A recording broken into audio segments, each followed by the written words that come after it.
Boa tarde, na verdade já é início de noite. Primeiro queria começar agradecendo aí o convite feito pela organização. É um prazer imenso estar participando da Campus Party. E essa Campus Party digital, a maior Campus Party de todos os tempos, envolvendo tantos países. Parabenizar os organizadores e agradecer pelo convite mais uma vez. Bom, hoje eu vou falar um pouquinho sobre inovação aberta e cidades inteligentes, como é que a inovação aberta casa com a cidade inteligente, ou melhor dizendo, como é que a inovação aberta pode ser utilizada, né, como ferramenta, como metodologia para as cidades inteligentes. Tá? Então, vai, por favor, colocando o seu comentário aí, quando tiver dúvidas, que eu vou tentando resolver aqui, também respondendo conforme vai aparecendo. Fique à vontade para fazer as perguntas. Tá? Bom, primeiro eu queria passar um pouquinho um pouco do meu histórico, né? Quem é o Celso? Me chamo Celso Camilo, tenho mestrado e doutorado na área de IA, inteligência artificial, pós-doutorado também pela CMU, na Carnegie Mellon University, onde eu fui professor visitante. Minha área de pesquisa é IA aplicada, especialmente na linha das redes neurais, meteorísticas, computação evolucionária, alguns trabalhos publicados nacionalmente e internacionalmente, algumas patentes, coordenador de projeto de inovação, professor da Universidade Federal de Goiás, Instituto de Informática, ex-secretário municipal de Desenvolvimento Econômico, Ciência e Tecnologia, e atualmente estou como subsecretário de TI do Estado de Goiás. Mas disso tudo, o que eu mais gosto de reforçar é que eu sou apenas um cidadão. Né? Então, é um pouquinho do histórico aí, do meu histórico. E nessa palestra eu vou tentar passar um pouquinho pelos conceitos, de forma bem breve, né? Não é o objetivo, não temos tempo para aprofundar nesses conceitos, mas mais para subsidiar como resolver alguns problemas identificados dentro dessa cidade inteligente e humana, como é que a gente poderia trabalhar essas ferramentas. Né? Então, depois eu vou mostrar um pouquinho dessas ações, né, o que dá para fazer com isso, e algumas conclusões finais. Tá?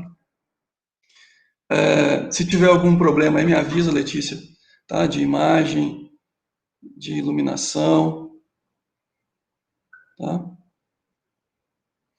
E comentários também que você acha que precisa parar aqui. Então, vamos lá. Então, alguns conceitos. O primeiro conceito é o conceito de cidade inteligente. Né? Tem duas grandes vertentes sobre cidade inteligente.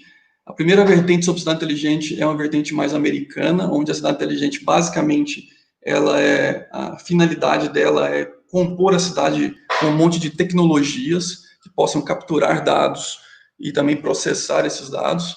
Tá? E é um conceito mais europeu, que é um conceito de aplicação dessa tecnologia. Então, que é o que está na tela para vocês aí, onde essa tecnologia tem que servir para o bem-estar do cidadão, que essa tecnologia tem que trazer benefícios, seja econômico, social, ambiental e cultural. Então, a cidade como um sistema, né, e dentro desse sistema a gente entra com tecnologias, as mais diversas, para aprimorar e resolver esses problemas sociais. Tá? Então, percebam vocês que cidade inteligente não é só tecnologia, a tecnologia é transversal, então, e o que a gente está buscando é melhorar a aplicação, melhorar o dia a dia do cidadão, seja pela área econômica, seja pela área do meio ambiente, seja a relação dele com o governo, seja pela mobilidade, né, enfim, melhorando essa qualidade de vida das pessoas. E tem vários benchmarks na literatura, tem várias formas de fazer isso. E aqui não cabe a gente estender muito, mas tem várias variáveis, né, várias formas de medir o quanto essa cidade está se tornando inteligente e humana. Né? Eu gosto muito de reforçar a questão humana, porque, evidentemente, a gente só aplica tecnologia para alguma finalidade específica. Tá? Então, tem alguns benchmarks aí com mais de 90 indicadores que possam medir a qualidade ou quanto está evoluindo essa cidade para ser uma cidade inteligente. Como a gente não vai falar dos 90 indicadores, eu vou destacar aqui alguns pontos. Na verdade, eu acho que o ponto central de uma cidade inteligente e humana é o foco no cidadão. um olhar de empatia. Como é que o cidadão enxerga a cidade, como a gente poderia melhorar essa relação do cidadão na cidade e a cidade como campo social de interação. Então, o foco no cidadão, né, a gestão centrada no cidadão, faz dessa cidade a cidade cada vez mais inteligente. Mas como gestão centrada no cidadão é muito amplo, então eu vou reforçar outros 5 pontos aí, além deste, que a gente pode priorizar. Um é a infraestrutura. Como eu disse, tecnologia é transversal. Então, não é só tecnologia, mas tem que ter tecnologia. Então, uma infraestrutura moderna, né, de acesso à informação, ou seja, dando escala para todos os cidadãos, ou a grande maioria dos cidadãos, ter acesso a essa informação, é fundamental dentro deste processo. Tá? O outro é a integração de sistemas. Nós estamos entendendo sistemas aí no conceito mais amplo de sistemas, não sistemas software só, né? Não só software, mas também software. Então, você tem todo módulos que, combinados entre si, fazem essa cidade funcionar. Então, à medida que você integra melhor esses módulos, integra melhor esses sistemas, né? Um exercício interessante é a rede de ensino. Você tem a rede de ensino municipal, a estadual, né? E uma proteção federal, né? Com recursos e políticas. Então, quando você integra melhor, né, a própria rede municipal entre redes municipais de ensino, isso acaba tendo benefício. Então, a integração é um outro ponto importante para ser valorizado. Mentalidade inovadora. A gente sabe que dentro de governo tem uma dificuldade de mudança, né, de interação e de mudança com as novas tendências. Então, você está com esse espírito inovador, capaz de testar, validar, melhorar o tempo todo, né, assim, ter como padrão essa melhoria, essa inovação é sempre muito importante. Transparência, porque a relação governo-cidadão, como qualquer outra relação, passa pela confiança, né, e a confiança, como elemento principal da confiança, a transparência, né, para fomentar essa confiança. E, por fim, uma gestão dessa cidade baseada em dados e em evidência, né, o data-driven, você conseguir monitorar e tomar decisões rápidas a partir desse monitoramento. Tá? Então, seriam esses 5 pontos a mais, além daqueles textos que eu falei da gestão do cidadão. Mas quem está preocupado com o cidadão, né, quem olha o cidadão ali como um cliente dentro de governo, tem que entender quem é esse cidadão, né, qual é o desejo desse cidadão. E aí nós temos que lembrar como é que nós evoluímos enquanto humanos, né, desde lá das revoluções agrícolas, né, que a gente conseguiu ter um pouquinho de mais mobilidade dentro do processo, produzindo, armazenando, para aí sim explorar novos territórios, passando pelas revoluções industriais, que é o que está na tela aí para vocês, né, desde a primeira revolução industrial, a vapor, a segunda, a eletricidade, computação, e agora a inteligência, né, conhecimento aplicado dentro de processos de produção. Cada revolução dessa, ferramental, gerou um impacto social, né? Então, no seu canto inferior direito, nós temos também a evolução da sociedade a partir dessas ferramentas, né? Então, hoje se fala que nós temos uma sociedade caminhando para a sociedade 5.0, que é consequência da aplicação dessas tecnologias 4.0. Né? E quem é esse cidadão 5.0? É um cidadão que está percebendo que pode ter mais qualidade, né, nos serviços que são ofertados a ele. E aí vale lembrar que esse mesmo cidadão é o cidadão que interage com as empresas de inovação, que interage com as empresas de tecnologia. Então, são cidadãos que estão sendo bem tratados por essas empresas, né, estão sendo tratados de forma customizada a partir de agora.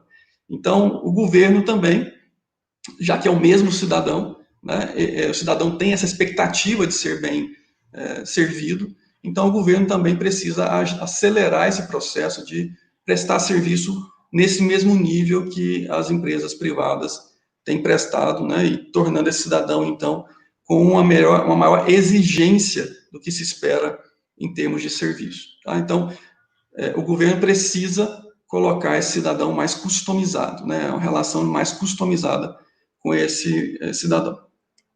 Então, dada essa dificuldade, vamos entender um pouquinho do contexto. Então, nós temos um contexto de problemas sociais, né, onde se precisa de mais saúde, se precisa prover educação, desenvolvimento econômico, segurança pública, só para citar alguns.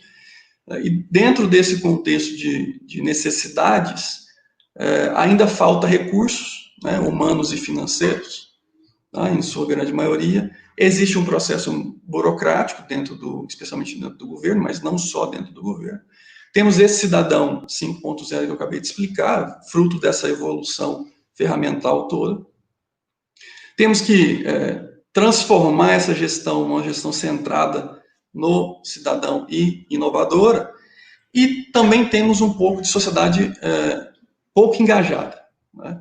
Então, isso, claro, estou tentando focar aqui no contexto latino-americano, né, no contexto brasileiro, e aí você tem variações aí no mundo afora. Mas no contexto latino-americano e brasileiro, mais ou menos são esses os grandes problemas ou contextos que enfrentamos, tá? Então, essa sociedade pouco engajada também é parte do problema, porque aquela sensação de que o problema social é o governo que tem, só o governo tem que resolver, ela causa também uma dificuldade que esse problema seja resolvido de forma mais célere, né? Então, essa sociedade precisa tomar posse, né, não só dos problemas, como da solução, né, uma proposta de solução para esses problemas. E eu vou mostrar alguns exemplos aqui, para a gente não ficar só na teoria depois. Tá? Muito bem, então, dado todo esse contexto, né, de cidadão 5.0, de cidade inteligente, de que a cidade não é mais uma questão de cidade inteligente, não é uma questão mais só tecnológica, é uma questão de aplicações, né, resolvendo aí os vários eixos de uma cidade, de um ecossistema, como uma cidade complexa que ela é. Então, uma ferramenta que se propõe a ajudar nesse processo, uma metodologia, na verdade, é a inovação aberta, né?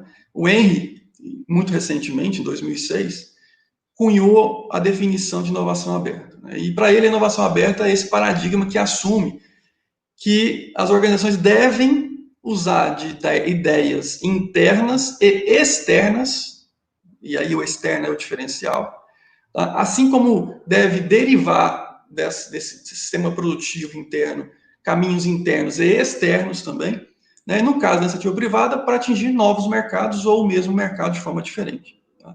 E no caso do governo, entende aí a cidade ou o Estado, enfim, a parte que cabe ao cidadão. Tá? Então, resumidamente, inovação aberta é você considerar elementos externos à organização para compor o sistema produtivo interno daquela organização. Essa é uma figura clássica da inovação aberta, e percebam vocês que o funil de produção, né, desde a geração de ideias, tá, passando pela seleção, decisão, até a implementação, considera essas bolinhas verdes aí, são ideias e fontes e recursos externos, né, à organização, tanto considera a fonte externa quanto a fonte interna para fazer essa produção, né? E essa saída, no caso de organizações privadas, ela pode ser atuar no próprio mercado que já atuava, atuar em novos mercados e fazer parcerias a partir disso. Tá? Então, só ressaltando o diferencial aí nesse funil, eu vou mostrar aqui também, é que percebam que na inovação fechada ao lado esquerdo, vocês não tinham entradas, né, essas linhas, elas não são abertas, elas não permitem entrada de fontes externas. Então, para que alguém colaborasse com a organização, era necessário que esse alguém tivesse contratado dentro dessa organização. E do lado direito, que é a inovação aberta, percebam que a linha está tracejada, né? A linha divisória da organização dentro do funil está tracejada, permitindo assim que os recursos externos entrem com mais facilidade e faça parte do processo de produção interna. Tá? Então, esse é o grande diferencial entre a fechada e a aberta. Na fechada, eu estou entendendo que eu sou autossustentável, eu contrato, né, e o que está dentro da minha organização é suficiente para eu produzir. E na aberta, eu preciso de um processo colaborativo. Eu entendo que eu não sou autossuficiente, eu não consigo contratar tudo que eu preciso, eu não tenho condições de reter todos os talentos. Então, eu preciso considerar esse elemento externo da organização para me ajudar a produzir mais. Tá? Muito bem. Então, se eu olho para uma inovação aberta dentro das empresas, basicamente o que ela quer com isso é abraçar mais pessoas, mais recursos, né, sejam financeiros, sejam humanos, para que ela consiga produzir mais e melhor. né, com menor custo. Então, veja, vamos pegar o caso do Google. Né, eu cito bastante o caso do Google. O Google é um bom exemplo disso, né, porque o Google, ele, apesar de ter uma fonte de recurso bem importante, né, não ter teoricamente carência de recurso financeiro, ele já percebeu que tem mais talentos fora do Google do que dentro do Google. Por mais que ele queira contratar, reter e assim por diante, é fato que no mundo tem mais gente fora do Google, mais gente talentosa fora do mundo do Google do que dentro do Google. E percebendo essa dificuldade, não só em reter todos, como reter alguns, que já está também se tornando difícil, porque o conhecimento especialista é cada vez mais valorizado. Então, a saída para o Google foi, bom, então vamos criar processos de inovação aberta para que as pessoas possam colaborar de forma pontual dentro de cada um dos projetos de produtos. Tá? Então, com isso, você reduz custo, porque você não tem que manter uma equipe própria, né, o tempo todo, ou grande e própria o tempo todo, e você acelera a inovação, porque o tempo todo você está trazendo oxigênio diferenciado, ideias diferenciadas, que não estão dentro daquele ecossistema da organização. Né? Então, está sendo o tempo todo questionado e, ao mesmo tempo, impulsionado para produzir diferente. Tá? Bom, então, com isso, o que sobra? Sobra, então, você colaborar, no caso das empresas, comprar ou licenciar. São 3 grandes ferramentas dentro da inovação aberta que você tem na mão para executar esse plano dentro das organizações. Então, passou de ser uma vantagem competitiva que as primeiras a fazerem estavam tendo, para ser uma necessidade, já que eu não tenho recurso suficiente, já que eu não consigo reter todos os talentos que eu preciso, então já que eu não consigo produzir mais como eu conseguia antes, então eu preciso agora abrir. Não passa mais a ser uma vantagem, passa a ser uma necessidade. Muitas empresas, especialmente as empresas mais inovadoras, já perceberam que sem esse processo mais aberto, elas tendem a morrer, né, a sofrer. Alguns casos aí, né? Você tem o casos bem conhecidos, Unilever, Google, Facebook, Fiat, só para citar alguns exemplos de setores diferentes da economia, tá? Mas não são só. No governo também tem casos, né? E eu vou falar de alguns, mas vou citar aqui inicialmente esses, né? Está tendo no Brasil uma iniciativa de laboratório de inovação dentro de governo. O 011 provavelmente foi um dos primeiros em São Paulo, o Mobilab também em São Paulo, mas com foco em mobilidade, declara claramente aí que é um laboratório de inovação aberta. O estado de Goiás também tem o seu laboratório de inovação, que é o Piqui, e tem várias outras iniciativas no país, né, com diferentes focos. Um com foco mais de atração dessa colaboração, outro com foco mais de transformação interna, de treinamento, capacitação do governo, né, dos vários entes federativos aí, seja município, seja estado. Então, mas tem esse movimento acontecendo.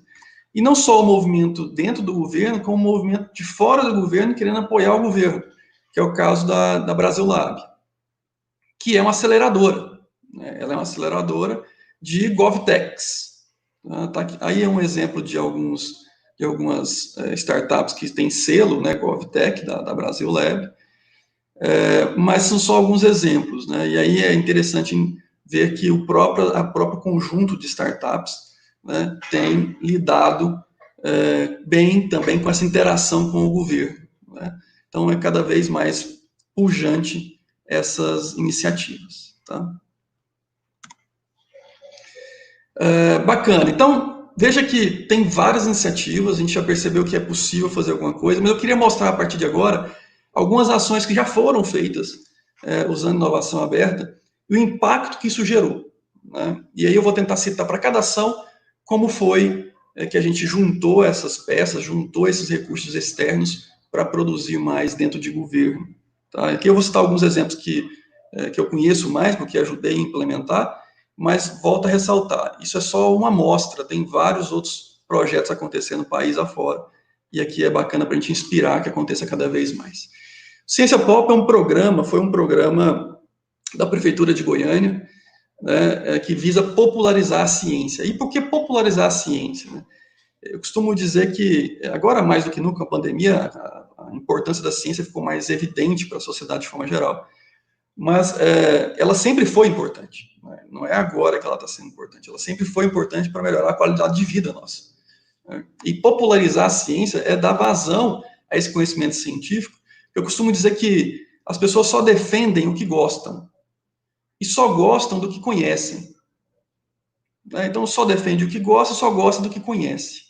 Então, acho que é super importante a gente cada vez mais espalhar conhecimento científico para que as pessoas possam conhecer e possam defender a ciência, que é a razão também da qualidade de vida delas. Né? Então, e isso é super importante. Nesse programa, a gente juntou aí entra a inovação aberta, juntou diferentes recursos externos, na época a prefeitura, para fazer esses projetos funcionarem. Né? E eu arrisco a dizer que 10% dos projetos que eu vou mostrar aqui tinha recurso da própria prefeitura e 90%, 80% recursos externos à organização. Tá? Então, isso é prova de como funciona e dá para funcionar. Tá? Então, vamos começar pelo Consciência. Essa criança é uma foto que eu gosto muito, é uma criança do CIMEI, né, Educação Infantil. E o Consciência foi um programa que nós pegamos professores da Universidade Federal para treinar professores da rede municipal, né? E, com isso, formar esses professores com ciência aplicada. Né? Para quê? Para conseguir fazer isso que vocês estão vendo na foto. Esses professores da rede municipal, depois de treinados, aplicaram esses conhecimentos de ciência aplicada em cada uma das faixas etárias que eles davam aula, né? Adaptado para a sua faixa etária que dava aula. Essa criança, então, esse experimento é um experimento que fazia parte do processo, ela colocou a mão dela, né, a mãozinha dela, nessa estopa, né, nesse produto que capturava esses micro-organismos. Né? E depois ela enxergava, por meio dessa lupa, esses micro-organismos que estavam na própria mão dela. Né? E aí, com isso, a professora trabalhava a questão da higiene pessoal e tudo mais, dentro dessa faixa etária do CIMEI, né, Educação Infantil. Mas percebam que, a partir do momento que a gente conseguiu juntar as peças, né, o trabalho em rede, de professores da Universidade Federal, montando, planejando, isso é uma coisa importante, não é só a execução, a implementação, tem também o planejamento, como vocês viram lá no funil, né, a geração da ideia, planejamento da ideia, e depois a própria implementação e execução com professores, alunos, e assim por diante. Né. Então, vejam que houve, nesse caso aí, sim, um movimento forte por parte do governo, porque tem a rede municipal de ensino, mas houve também uma entrada de recursos externos para que isso acontecesse. Né? Então, esse é um exemplo. Esse é outro exemplo, professora treinada também por esse momento, por esse projeto do Consciência, e aplicando já em sala de aula também. Né? E aí eu chamo atenção para as reações, né, dos alunos. E a gente sabe que, pedagogicamente falando, quando há emoção, há uma melhor retenção do conhecimento. Né? Então, esse aluno espantado, curioso, motivado, ele acaba retendo melhor esse conhecimento. Né? Então, isso foi prova um pouco desse trabalho também com a inovação aberta. Ciência na Feira, né? Também dentro da popularização. Aqui, outros voluntários, pesquisadores e apoiadores, né, sociedade civil, apoiou o projeto de ir para uma feira livre, né, e vocês estão vendo aí banana, peta, lá no fundo maçã, né, ir para uma feira livre para promover a ciência, ou seja, e não é só uma feira de ciência, ali tem a interação com a ciência, né, o chamado hands-on. Então, é mais do que só mostrar, é participar, é fazer parte de, né? Então, isso foi um trabalho também que envolveu mais de 80 pessoas dentro das academias para promover. Né? Aí é um exemplo de como é hands-on, né? Não é só a questão de exposição, é também uma questão de integração e participação. Isso só foi possível com essa metodologia da inovação aberta. Ciência no Parque, a mesma coisa, diferentes fontes, tá? Diferente planejamento, inclusive a ideia veio de externa também, mais uma vez, e aí, novamente, passando na implementação e na execução dessas tarefas. Tá? O itinerante, que aí o objetivo era chegar nas escolas, né? Então, vocês estão vendo aí uma professora também aí de uma instituição de ensino federal, e mostrando para os alunos aí lâminas, né? Lâminas dentro do microscópio. E do lado esquerdo tem uma criança que levou para casa, né? Esse tubo de ensaio, né? E aí é importante, isso foi planejado também, a partir do experimento que ele fez. Então ele fez um experimento, está levando isso para casa, porque olhando para o contexto da Unesco, né, a Unesco define isso muito bem dentro do contexto de STEAM, né, Science, Technology, Engineering and Math, como promover isso. Ela fala dos 3 grandes contextos: contexto pessoal, contexto familiar e o contexto social. E aí a ideia de quando levar esse tubo de ensaio para casa é que ele saia do contexto só individual, escolar, e promova isso também no contexto familiar dele, né? Seja valorizando o que ele fez, seja valorizando a ciência, seja contaminando também aquele familiar que percebeu ali, né, tangibilizou ali um pouco da ciência. Tá? Então, tem várias coisas, como eu disse, é só um exemplo. Aí o caso dos museus, que também foram, no caso aí lá do direito, o Museu da Informática, mas tiveram outros museus também que fizeram parte desse projeto. Makers, o Makers é robótica, é outro exemplo de inovação aberta. E aí, veja, eu queria chamar a atenção para este caso também.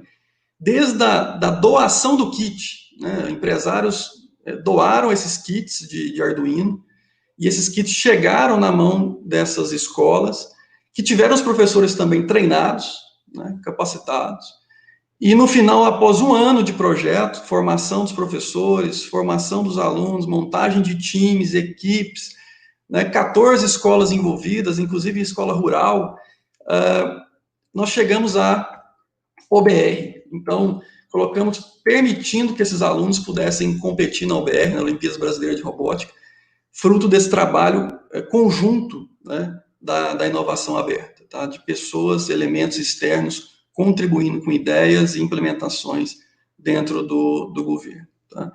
A OBI é outro exemplo, né?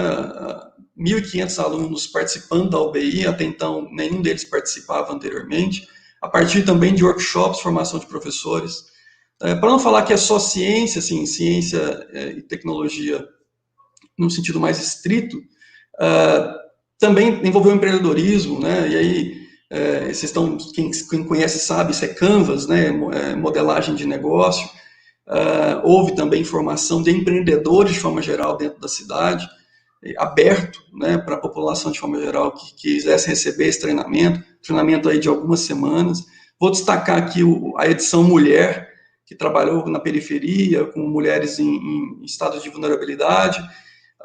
E aqui eu vou ressaltar também nessa edição Mulher que houve a participação, inclusive, de blogueiras, né, blogueiras que trouxeram um pouco da experiência delas enquanto influencers. Tinha uma blogueira que o tema dela era como empreender uma cesta básica, né, com uma cesta básica. Então, isso totalmente dentro do contexto daquele cenário. E isso ou seja, empresários, né, de fora, trazendo para a formação, transferência de conhecimento para dentro do governo, tá? Então, aí, entrando um pouquinho na área de tecnologia, a parte dos bots, né, interação com o robô, né, o Estado de Goiás recentemente colocou no ar o bot Vitória, que também é fruto dessa inovação aberta, né, vários parceiros aí, o FG, SEI, a FAPEG, e o bot Vitória, ele atende para a COVID, então ele faz a triagem, eu costumo dizer que é do bot ao médico, né, se necessário for, ele te encaminha, né, com triagem, passando por enfermeiros, até chegar no médico, se necessário for. Então, isso é outro exemplo, né? E detalhe importante do Chat Vitória é a amplitude que ele atingiu, né? Tem mais de 20 estados, pessoas de 20 estados diferentes que consultam o chatbot Vitória em pouco tempo de existência, distribuído no estado todo, né? Não é uma coisa de poucas cidades, vários cidadãos de diferentes estados. Então, essa é a grandeza da tecnologia também, né? Essa tecnologia em escala. O próximo passo no governo de Goiás é trabalhar a questão da carta de serviço, que é a interação, de novo, né? Gestão centrada no cidadão.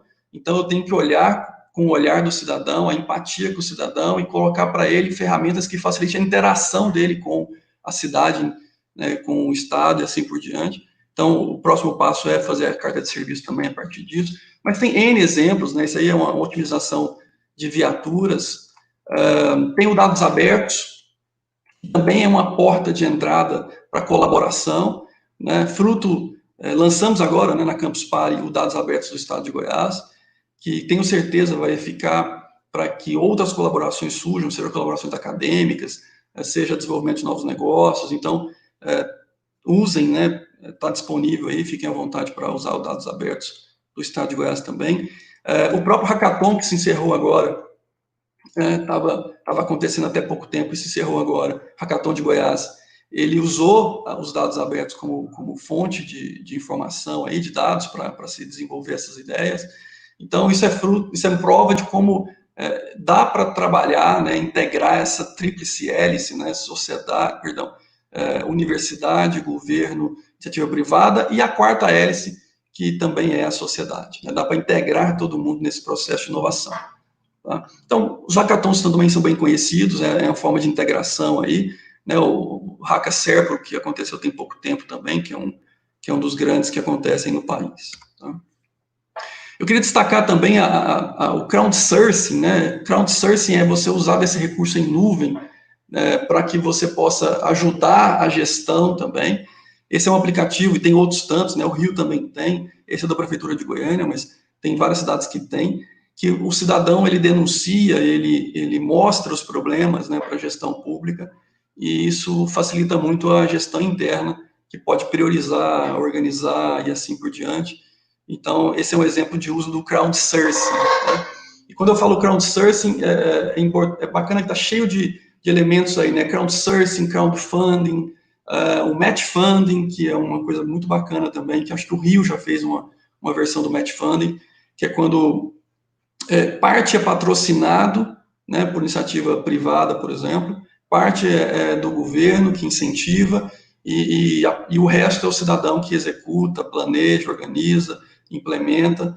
Tá? Então, você tem inúmeras iniciativas como essa, né? A própria FAPEG, recentemente, a Fundação de Amparo à Pesquisa do Estado de Goiás, lançou um edital com esse foco para as startups, né, para apoiar esse processo de soluções para problemas de governo e da sociedade. Então, eu acho que esses elementos não podem deixar de serem usados. Né? A inovação aberta pressupõe considerar tudo isso aí.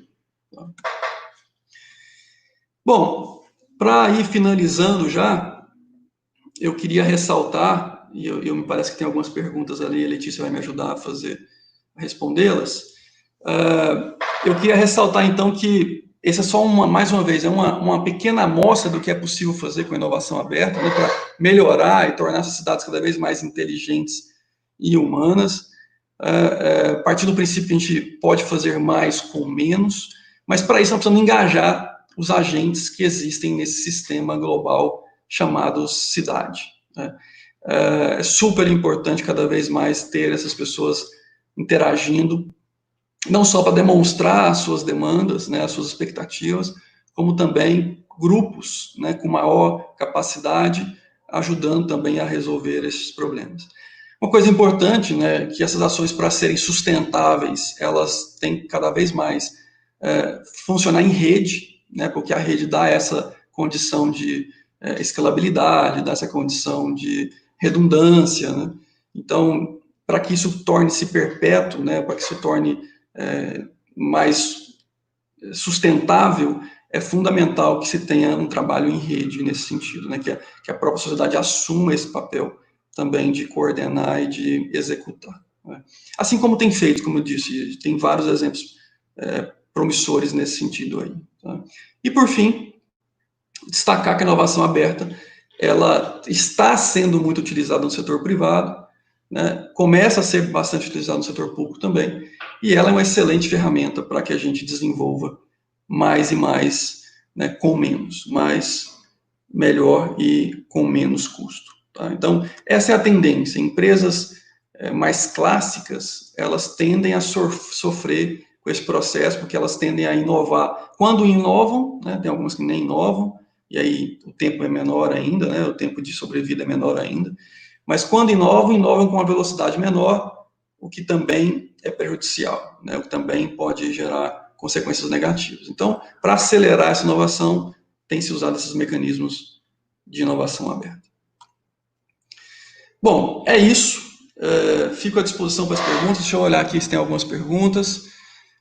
Lembrando que inovação aberta é mais uma das ferramentas, né, para a gente tornar as cidades cada vez mais inteligentes e humana, mas é importante também ressaltar que esse papel cultural, né, da gente engajar mais, e é o que a Campus Party promove, né, é o que o Hackathon promove, isso tudo que a gente está tentando fazer o reset no mundo, né, o reboot e o reset.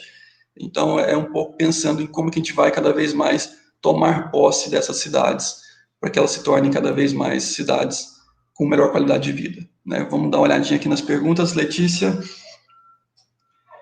coloca de novo, por favor, Letícia. Como você acha que a pandemia afetou o desenvolvimento de soluções para cidades inteligentes? Eu, sinceramente, acho que a pandemia tem um monte de consequências negativas, né? Um monte, e a gente sabe que é muito duro, mas tem legados que acabam virando legados positivos, no sentido de que vão forçar evoluções, né? Eu acho que, por exemplo, a gente conseguiu ter clareza nas prioridades. Isso é uma coisa bacana que a crise nos traz, né? A capacidade de priorização, a capacidade de enxergar o que realmente é importante e o que pode ser deixado para depois. Então, eu acho que no movimento de cidades inteligentes e humanas, cada vez mais nós precisamos investir no que realmente traz benefício para o cidadão, né? Gestão baseada no cidadão. Então, eu acho que a pandemia afetou, sim, como afetou várias coisas, né? Veja, o próprio ensino não consegue ser implementado, está paralisado. Então, isso afeta, isso impacta, isso é ruim. Só que eu tenho convicção de que, finalizado esse período, a gente vai conseguir, talvez, trazer para a essência, né? Trazer para a realidade a priorização do que realmente importa. Tá? Tem mais alguma, Letícia?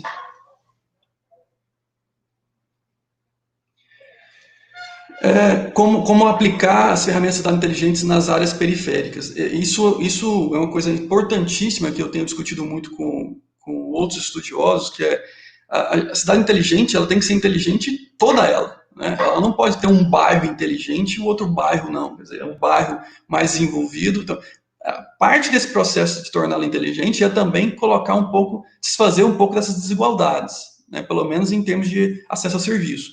Então, temos sim, não só em bairros, né, um pouco periféricos, como cidades também menores, né, que não têm a mesma capacidade, seja de recurso financeiro, seja de própria capacidade humana para desenvolvimento de serviços lá. Então, é um desafio, e a forma de abordar isso sempre é mais sociedade, né, envolvendo os agentes interagindo, para clarificar qual é a prioridade e, ao mesmo tempo, ajudar a implementar também as soluções. Eu volto a dizer, eu acho que a gente não pode deixar tudo na mão do governo. O governo não é, né, imagina vocês, eu faço o exemplo sempre da segurança pública. Não dá para colocar um policial em cada esquina. É inviável colocar um policial em cada esquina. Então, nós temos que, sim, trabalhar a rede, né? É claro que o governo também tem que investir, também tem que fazer a parte, mas, evidentemente, que tenha o outro arcabouço, né? Nós temos que considerar o crowdsourcing do processo para ficar mais otimizado e efetivo. Obrigado, Max. Nanami, qual a sua expectativa para existir cidades inteligentes, né? Eu acho que também esse conceito de cidade inteligente, as pessoas também fizeram toda uma glória em cima dele, como se cidade inteligente fosse aquela cidade que foi construída lá no Emirados Árabes, que é super tecnológica, que tudo tem um monte de sensor, que vai fazer tudo. E vale lembrar que essas cidades construídas, pouquíssimas, né, são exceção, mas a grande maioria das cidades construídas para serem super inteligentes quase não tem habitante, porque as pessoas muitas das vezes não querem se locomover para lá, são cidades distantes. Então, veja, nós temos que desmistificar um pouco também esse arcabouço cidade inteligente. A cidade, ela não vai ser totalmente inteligente ou não inteligente. Ela é um processo de melhoria, né? Isso não é algo fechado, isso é um processo que vai melhorando ao longo do tempo, tá? Então, a gente precisa investir neste processo para que mais e mais serviços sejam inteligentes e melhore a qualidade de vida. Tá? Obrigado pela pergunta.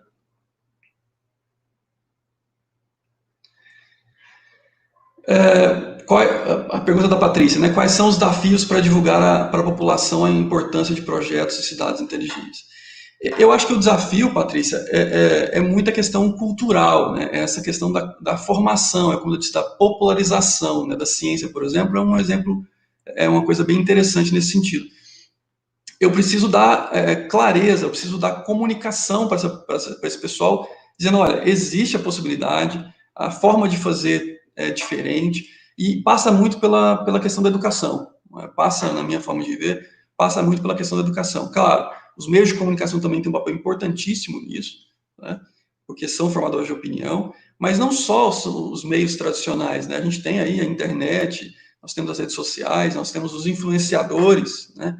Que agora estão pulverizados, né? Então, são um monte de gente que tem capacidade para, entendendo essa necessidade de transformar esse mindset, nessa cultura, eles possam ajudar também e devem ajudar para que a gente consiga acelerar esse processo, né? Essa melhoria das cidades. Tá? Mais alguma pergunta? Obrigado, Patrícia. Tiago, obrigado pela pergunta, Tiago. Qual o papel do plano diretor para as bases de cidades mais inteligentes? Bom, o plano diretor é extremamente importante nesse contexto, né? A parte arquitetural da cidade também é uma coisa que influencia bastante na questão cultural e, consequentemente, na qualidade de vida das pessoas. Então, o plano diretor, ele impacta muito nessas cidades inteligentes, né? A gente precisa de espaços cada vez mais humanizados, espaços cada vez mais sociáveis, né? Então, o plano diretor tem um papel fundamental, importantíssimo nesse processo, Tiago. Mais algum? O que é necessário em Goiânia para começar a ser uma cidade inteligente? Como eu disse na pergunta anterior, eu acho que não é uma coisa total, é uma questão parcial, e isso é uma questão que a gente também transfere não só para o governo, como eu disse, como para a sociedade organizada. Então, tenho visto um monte de movimentos aí, ONGs, a iniciativa privada, o próprio governo trabalhando muito para que isso aconteça, né? Então, mas volto a dizer, eu acho que tem que ser integração. Eu dei alguns exemplos aí de vários projetos que existem, de que a gente está começando a caminhar para este rumo, acelerando, né? Mais alguma? Obrigado, Danilo.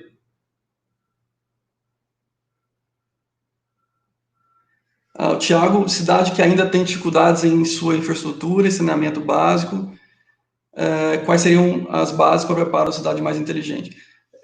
Vamos lá, não dá para ser sequencial, né? Não tem uma coisa, faça isso, depois aquilo. Pela necessidade, nós temos que fazer as coisas em paralelo, né? Ao mesmo tempo que a gente tem que investir muito em saneamento, também temos que investir muito em sensoramento das cidades, temos que investir muito em acesso à informação, temos que investir muito em comunicação, né? E aí, quando a gente fala em investir muito, eu digo a gente e sociedade, né?